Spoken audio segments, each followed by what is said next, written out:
Half an hour before the Gold Cup, scores of punters were over near the stables watching some of the big race field, including Hay in the checkered rug, being walked. It's there we met pensioner Bill Foster. His story: well, Bill lost heavily yesterday and today was determined to make it up. Like many punters, he liked Hay in the Cup. If they're worthwhile favourites, I'd back them to get out. Does it worry you if it's going to lose? Of course it worries me, but I hope they don't lose.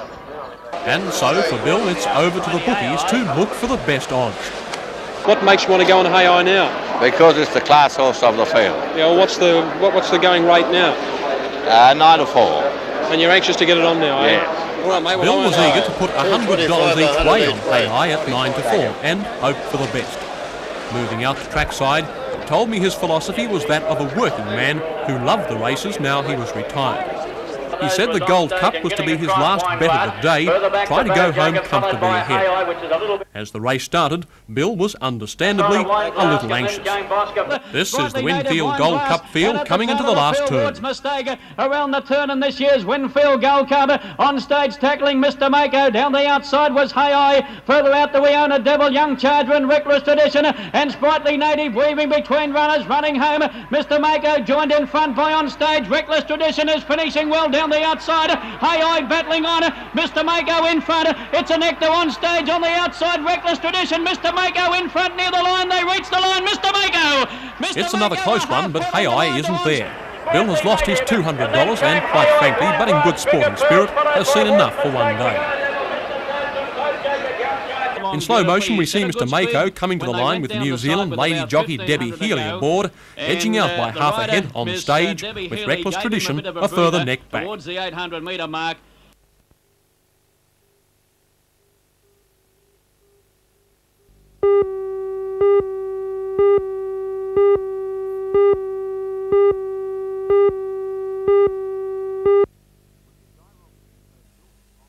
With skyrocketing home building costs, many homeowners are doing it themselves, and the home improvement industry is booming.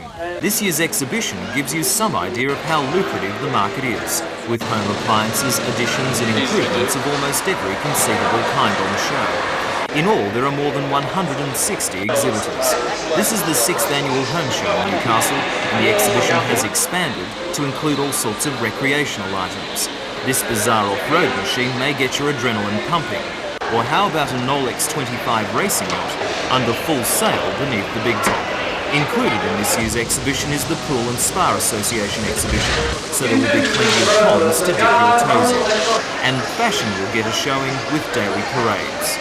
If after all that you've worked up an appetite, you can wander over to the Tasmanian tourism stand, where the chefs will oblige you with a serve of barbecued scallops. So there'll be plenty to see, do and even eat at this year's exhibition. You can get your taste every day until Sunday.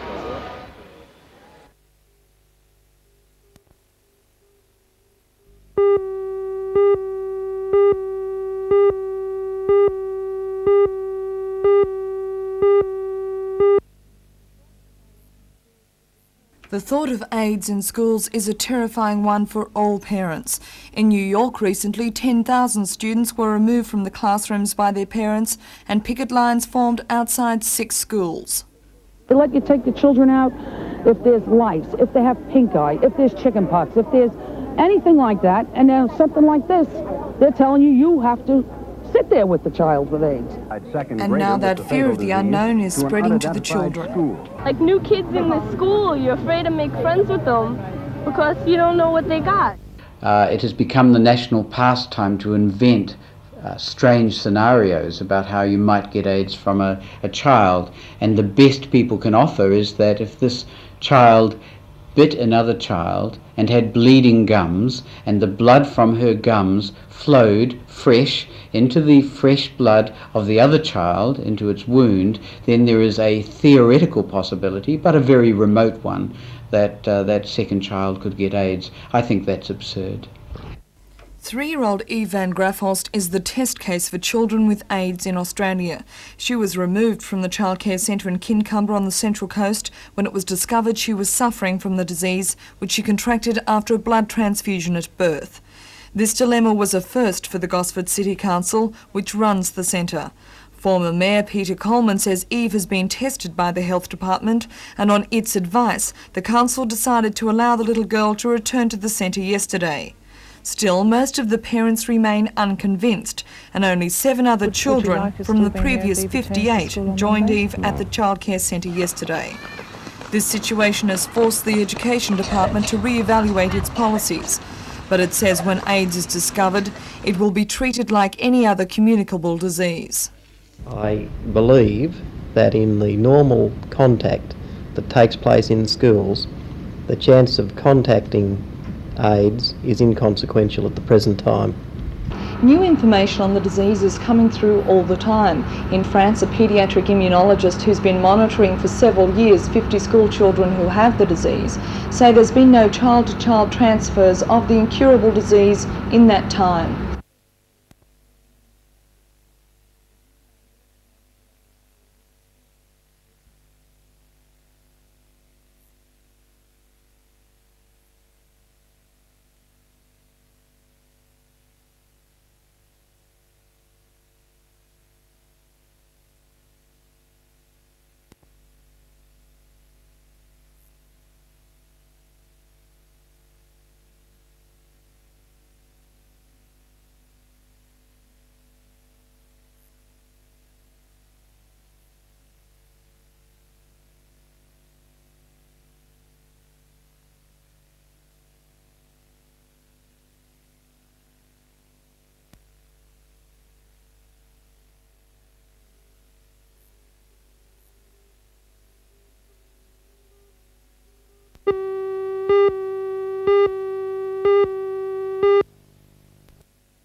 The two-day exhibition at the Newcastle Workers Club displayed innovative materials now available in teaching and administration for school, college and adult training. Organised by the Educational Supplies Association, the expo showed off the up-to-date resources in art supplies, stationery, photocopiers and, of course, textbooks. More than 30 firms took the opportunity to feature their latest supplies, including a display of new scientific equipment. Modern research microscopes and this portable ripple tank show the properties of wave motions. Organisers say that the market for such materials is constantly changing from month to month, and that people need to keep up with the latest trends in what's offering. Vice President of the Educational Supplies Association, John Ware, believes that the visit to Newcastle has been worthwhile.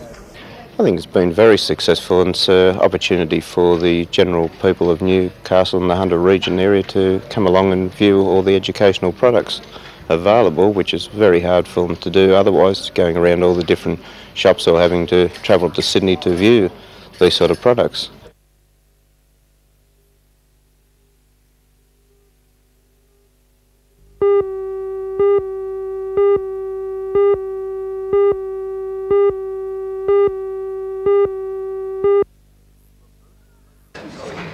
The first and most important stage in the restoration of the Victoria II was completed before an admiring audience which included the City Administrator Colin Saunders. The 3 Community Employment Program workers, who have spent the last year transforming the rowboat from a salty wreck, fixed a nameplate to her bow. The project has so far cost $30,000 of federal government money. The chairman of the Maritime Museum, Captain Ken Hopper, told the audience that the Victoria II began serving Newcastle Harbour in 1897.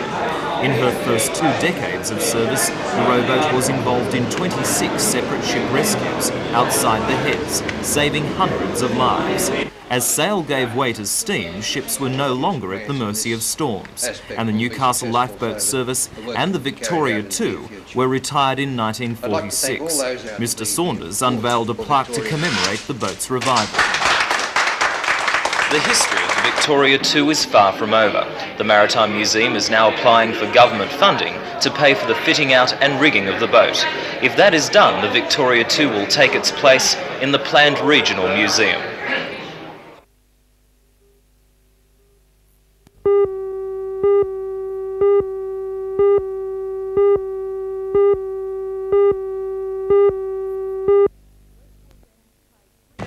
West Wallsend has played 3 of the last 4 grand finals but have yet to win the big match. They've come perilously close. Last year the team played Western in the grand final and after a full-time score of 0-0 were narrowly defeated 7-6 in a penalty shootout. The team's track record this year is also strong. To play this Sunday they defeated Adamstown Rosebud 1-0 in last week's final. West Wallsend also finished 3rd in this year's premiership. Coach Keith Harris believes they're playing well enough to break the jinx that's kept them from winning previous grand finals. While confidence was soaring at the team's training session last night despite heavy rain, it will be a tough match. Their opposition is Belmont Swansea, who were this year's minor premiers after a close tussle with Adamstown Rosebud for the number 1 spot.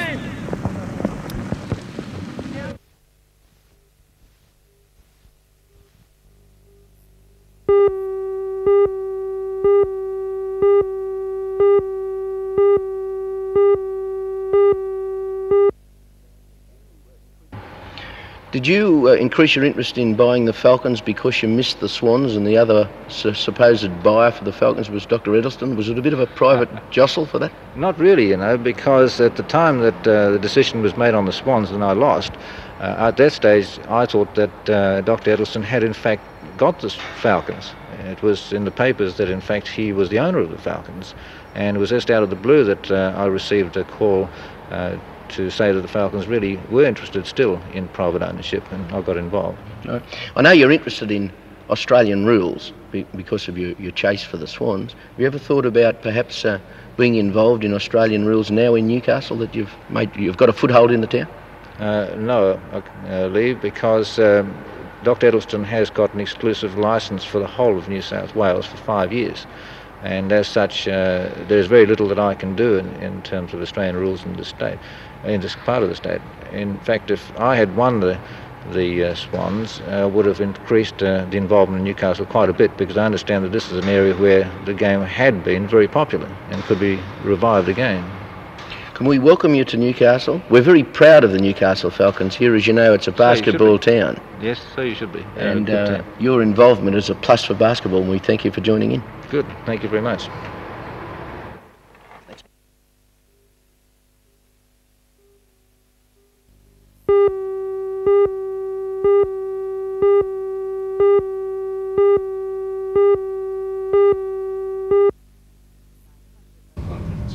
900 local unemployed people were surveyed in the report, with ages ranging from 15 to over 45. The purpose of the survey was to obtain details not available from other sources, also to gain information about the attitudes of Newcastle's unemployed to unemployment itself.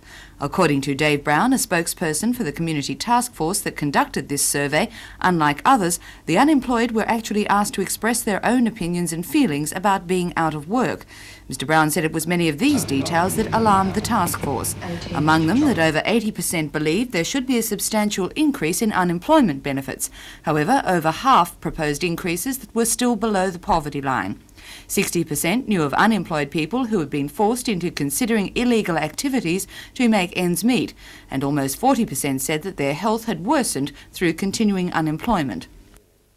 Very clearly, the message came that they were frustrated, depressed, feeling powerless, had serious doubts about their future involvement in work, their opportunities to be involved in work, those sorts of feelings. They would be, I think, very depressing for a person who was unemployed. But the task force don't intend to let their work go to waste. A meeting has been called for interested parties to start an awareness campaign among agencies who deal with unemployment next Wednesday afternoon at Vocational Services.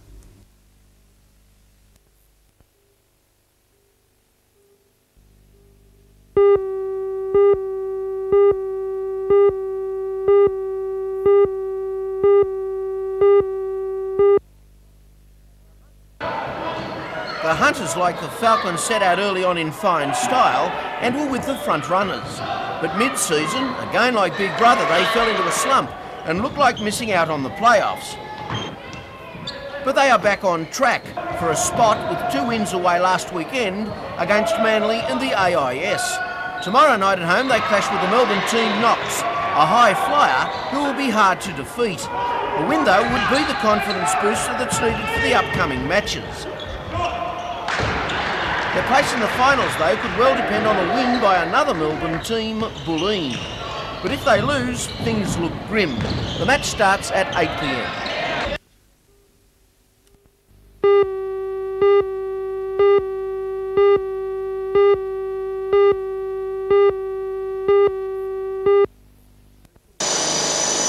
There could have been few worse days for a parade or procession, but for the Army, today's inclement weather didn't matter, and they went ahead with the opening procession for Reserve Week.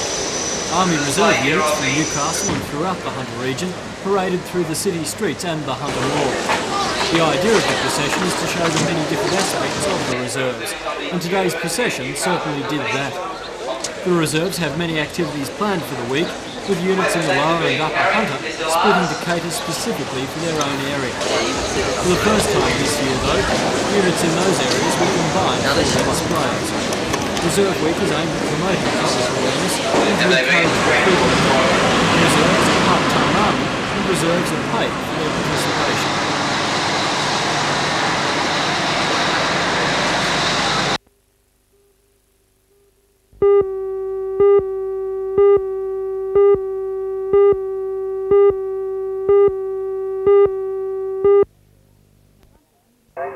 In the Hunter, communications are being organised by the West Lakes Amateur Radio Club. Messages are being sent by broadcast officer Philip Greentree from an amateur radio station operating from his home. Newcastle and Hunter Valley residents with relatives in Mexico can phone through a message, which is then sent to radio hams in Mexico. The names and addresses of relatives can be checked against lists of the dead and injured, and the information passed back to the radio ham. That ham will then return that message either direct to Australia or through the group set up by the Americans, who will then immediately pass it through to the Australian equivalents, who will then either phone the people here in Newcastle direct or contact myself and we'll phone them direct from here. So what number can people in Newcastle and the Hunter Valley ring to get a message? If they ring the West Lakes Radio Club on 581 588, that's the West Lakes Radio Club at Terralba. The amateur station is only taking messages from people with relatives in Mexico. Not surprisingly, the most common request so far has been, "Let me know if you're all right." The station hopes to establish direct contact with Mexico tonight, though it could be weeks before people in Australia receive a reply.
The home nursing service was established in September 1955 in the city area and was later extended to Belmont and Toronto.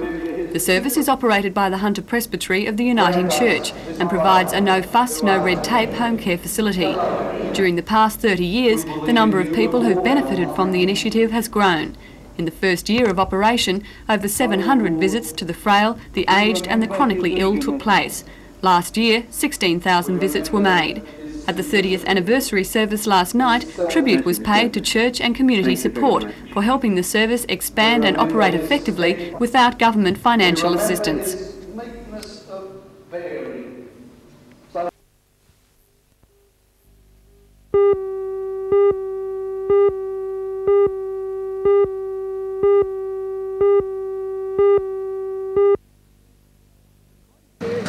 According to nursing staff, the beds were closed a month ago as part of an agreement between management and staff due to insufficient nursing staff. Last Thursday, nurses were told the 30 beds plus another 2 would be reopened on the following day. The reason given was that there was now sufficient staff to cope. According to nurses, this is not the case. They say they have 9 staff less now than they had a month ago when the beds were closed. Well, the nursing staff are very unified. We're quite desperate. We don't particularly like going public as such. However, someone has to speak up for the patients in this community, and particularly for their safety. They should be aware if they come into this hospital the way it is at the moment, we can't guarantee their safety. Their lives are at risk because there are not enough nurses to look after them. The nurses have also called for an independent arbitrator to be appointed to look into the running of the hospital. However, the board of directors say they cannot agree with many of the nursing staff's complaints. They say most of the items mentioned have been addressed and are no longer pertinent or a source of friction. Robert Mendoza's husband.